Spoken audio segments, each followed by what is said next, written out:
पालमपुर गांव में रहने वाली करुणा की शादी को लगभग 8 साल ही हुए थे जब उसका पति उसे और उसके दोनों बच्चों को छोड़कर इस दुनिया से चला गया। घर की जिम्मेदारी अब करुणा पर आ गई। उसकी एक 8 साल की बेटी राधा और 6 साल का बेटा सुधीर था। बिन बाप के बच्चों को उसने बड़े लाड प्यार से पाला था।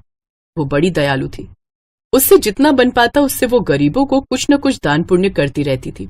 वो लोगों के घरों में काम करके अपने दोनों बच्चों का पालन पोषण करती है। जब भी छुट्टी वाला दिन होता तो करुणा अपने हाथों से मोमोज बनाकर अपने दोनों बच्चों को खिलाती। एक रोज, वाह माँ, ये मोमोज तो बड़े ही अच्छे हैं।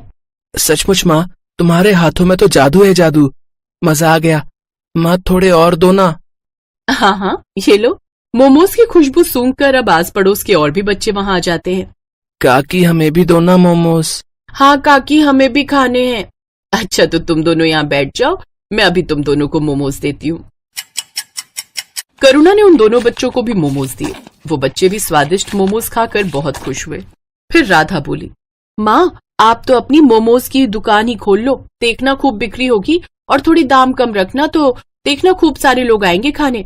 बच्चों की वही बात करुणा को जंच गई और उसने हवेली का काम छोड़कर एक ठेला खरीद लिया और उसमें मोमोज बनाकर बेचने लगी। उसने सिर्फ 20 रुपए के हिसाब से मोमोज बेचना शुरू कर दिया, जिससे उसे अच्छी खासी बिक्री होने लगी। अब उसने दोनों बच्चों को अच्छे स्कूल में पढ़ने डाल दिया। अब करुणा की मोमोज से अच्छी कमाई होने लगी। ऐसे ही वक्त गुजरा। करुणा बूढ़ी हो गई। राधा ने कॉलेज की पढ़ाई पूरी कर ली। अब वो शहर में एक अच्छी नौकरी पर लग गई। करुणा को लगा कि अब उसके अच्छे दिन शुरू होंगे, लेकिन राधा को अपने ही ऑफिस में काम करने वाले लड़के मिहिर से प्यार हो गया और 2 महीने के अंदर ही सबकी रजामंदी से उनकी शादी हो गई। शादी के बाद वो दोनों विदेश में नौकरी करने चले गए और वहीं जाकर बस गए। कुछ समय बाद सुधीर ने भी कॉलेज की पढ़ाई खत्म कर ली। जल्दी लौटना बेटा, ये बूढ़ी अब यहाँ अकेली रह गई। क्या माँ, पहले जाने तो दो, पहले ही टोक दिया। अब सुधीर भी शहर चला गया और करुणा गांव में ही रहकर मोमोज बेचने लगी। लेकिन वक्त के साथ और भी दुकानें खुल गई जिसमें नए नए तरह से मोमोज बनाकर बेचने लगे, जिस कारण अब उसकी दुकान इतनी नहीं चलती। उधर शहर में सुधीर की अच्छी नौकरी लग गई और वो वहीं के ऐशो आराम में खो गया और अपनी माँ को भूल गया। कुछ समय बाद उसने वहीं एक लड़की से शादी भी कर ली और उसके साथ वो वहीं बस गया। करुणा के दोनों बच्चे उससे दूर अपनी अलग दुनिया बसा कर बस गए। बूढ़ी करुणा का काम अब ठीक से नहीं चल रहा था। एक रोज करुणा बहुत धार्मिक स्वभाव की थी। वो हर रोज गणेश जी के मंदिर में जल चढ़ाने जाती थी और प्रार्थना किया करती थी, हे भगवान, इस अभागन पर दया दृष्टि डालो।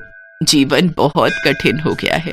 लोगों से उधार लेकर मैंने अपने बेटे को पढ़ाया और अब वो मुझसे मिलने भी नहीं आता। मेरे पति के गुजर जाने के बाद उनकी दुकान चलाना मुश्किल हो गया है। कोई काम करने वाला नहीं है और अब इस बूढ़ी से इतना काम भी नहीं हो पाता।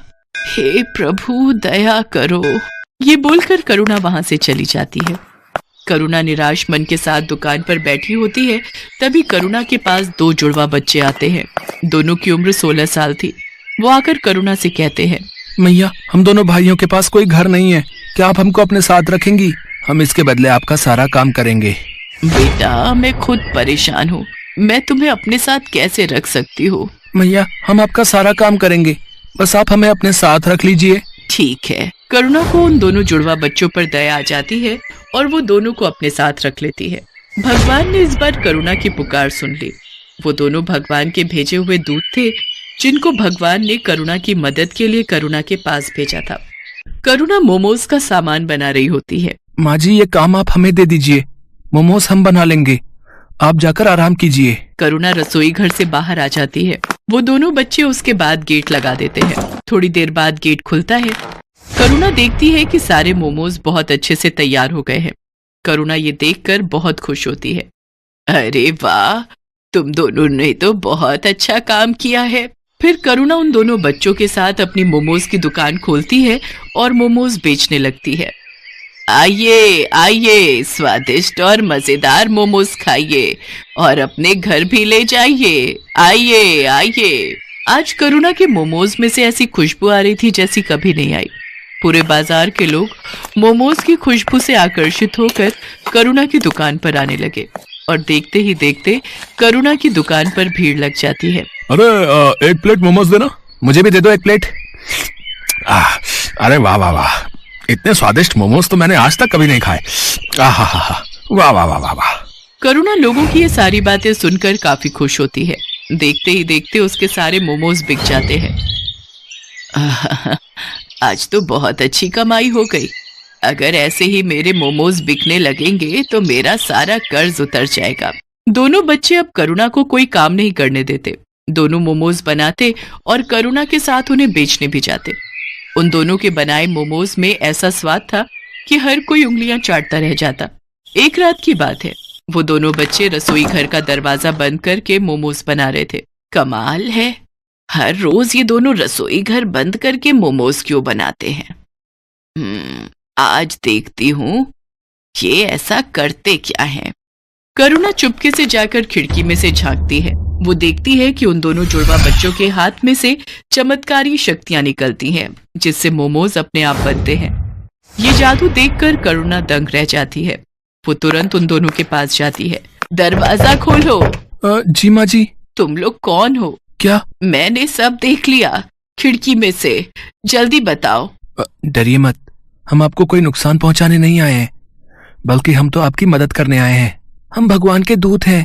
हमें गणपति जी ने आपकी मदद के लिए भेजा है। क्या? सच में गणपति भगवान ने आपको मेरी मदद के लिए भेजा है? हाँ माँ जी, आपकी परेशानी भगवान ने सुन ली और हमें आपकी मदद के लिए ही भेजा है। करुणा ये सब सुनकर बहुत खुश होती है। अब इसके बाद दोनों फरिश्तों के जादू से करुणा के दिन अच्छे होने लगे। दोनों दूत रोज अपने जादू से मोमोज बनाते और करुणा उसे बेच आती। देखते ही देखते करुणा की दुकान चल पड़ी। लोग उसके मोमोज दूर दूर से खाने आते थे। ऐसा करते करते करुणा ने एक बड़ी मोमोज की दुकान खोल ली और धीरे धीरे उसने अपने सारे कर्ज भी चुका दिए। अब करुणा के पास धन की कोई कमी नहीं थी। ये बात करुणा के बेटे सुधीर तक भी पहुंच जाती है। इधर सुधीर की नौकरी भी जा चुकी थी, इसलिए एक दिन करुणा का बेटा सुधीर अपनी बीवी के साथ वापस आ जाता है। माँ प्रणाम, देखो मैं आ गया। अरे सुधीर बेटा, तू आ गया। तुझे देखने के लिए तो ये आंखें तरस गई थी। हाँ माँ, मुझे आपकी बहुत याद आ रही थी। मुझे आप माफ कर दो, मैं पागल हो गया था जो आपसे मिलने नहीं आ रहा था। मेरी मति मारी गई थी, लेकिन अब मैं आ गया हूँ। अब आपको कोई परेशानी नहीं होगी। माँ ये देख, ये तेरी बहू है मीरा। नमस्ते मम्मी जी, हमें माफ कर दीजिए। बेटा, मैंने तुमको माफ तो तभी कर दिया जब तुम मेरी आंखों के आगे आए। आज भगवान ने मुझे सारी खुशियां दे दी। अब मुझे कुछ नहीं चाहिए। चलो अब तुम घर में। क्या हुआ? तिजोरी की चाबी मिली? हाँ ये रही। अब फटाफट इस बुढ़िया के सारे पैसे निकालो और चलो निकलते हैं यहाँ से। हाँ चलो। मीरा और सुधीर चुपके से जाकर तिजोरी खोलते हैं और वो तिजोरी में से सारा पैसा निकालकर अपने बैग में भर लेते हैं और वहां से भाग जाते हैं। भागते भागते वो गांव से बाहर निकल जाते हैं। तब वो थक कर एक जगह आराम करने के लिए बैठते हैं। इतना सारा पैसा मैंने पहली बार देखा है। अब जरा बैग खोलकर दिखाओ तो, इसे जी भर कर देख तो लूं मैं। सुधीर जैसे ही पैसों का बैग खोलता है वो देखता है कि उसमें बस राख है। दोनों फरिश्तों के जादू से वो सारे पैसे राख में बदल गए थे। वो दोनों ये देखकर दंग रह जाते हैं। वो दोनों राख को टटोल टटोल कर देखते हैं, पर पैसों का नामो निशान नहीं होता। अरे पैसे कहाँ गए? यहीं तो रखे थे। हाँ, पैसे कहाँ गए समझ नहीं आ रहा है। तभी वहाँ पर दोनों जुड़वा बच्चे आ जाते हैं और वो दोनों सुधीर और मीरा पर जोर जोर से हंसने लगते हैं। अरे मूर्खो, कुछ नहीं मिलेगा उसमें। तुम्हारे मन में जब कालिक भरी है तो उसमें भी कालिक ही होगी ना। कैसी संतान है तू, अपनी माँ को लूटना चाहता है। तेरी माँ ने तेरे लिए इतना सब किया। ये जो मिला है ना तेरे को, ये तेरे कर्मों का फल है। और बिना माँ के तेरा जीवन भी इस राख के जैसा है, किसी भी कीमत का नहीं। अभी भी समय है, सुधर जा और जाकर अपनी माँ से माफी मांग ले। आप दोनों ने हमारी आंखें खोल दी। हम लोभ में अंधे हो गए थे। हम अब से ऐसी गलती नहीं करेंगे, हमें माफ कर दो। फिर मीरा और सुधीर अपनी माँ के पास वापस चले जाते हैं और उसे सब सच बताकर माफी मांग लेते हैं। करुणा भी उनको माफ कर देती है। मैं तुम्हारा शुक्रिया कैसे करूं समझ नहीं आ रहा है। तुमने मेरी इतनी मदद की, इसके लिए धन्यवाद। अब मुझे सब कुछ मिल गया है, मेरा बेटा, मेरी बहू, सब। इसकी कोई जरूरत नहीं है माता, हमने कुछ नहीं किया। ये सब कुछ भगवान ने कराया है। अब आपका जीवन अच्छा हो गया है, तो अब हमारा भी यहां से जाने का समय आ गया है। अब आप हमें जाने की अनुमति दें। ये बोलकर दोनों वहां से चले जाते हैं। अब करुणा का जीवन बहुत खुशहाल हो गया था। अब उसको किसी चीज की कमी नहीं थी। उसकी मोमोज की दुकान भी अच्छी चल रही थी। अब वो अपने बेटे और बहू के साथ अपना बाकी का जीवन खुश